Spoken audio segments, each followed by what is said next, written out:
ఉస్నాబాద్ శ్రీ రేణుకా ఎల్లమ్మ దేవాలయం జాతర హుండీల లెక్కింపు కార్యక్రమం గురువారం ఆలయ ఆవరణలో నిర్వహించారు.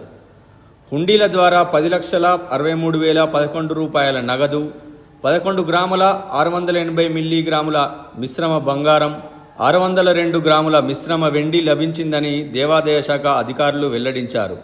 ఈ కార్యక్రమంలో జాతర ఉత్సవ కమిటీ సభ్యులు, వివిధ సేవా సమితుల ప్రతినిధులు, అర్చకులు, భక్తులు తదితరులు పాల్గొన్నారు.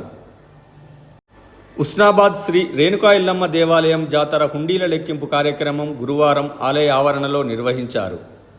హుండీల ద్వారా 10,63,011 రూపాయల నగదు, 11 గ్రాముల 680 మిల్లీగ్రాముల మిశ్రమ బంగారం, 602 గ్రాముల మిశ్రమ వెండి లభించిందని దేవాదాయ శాఖ అధికారులు వెల్లడించారు.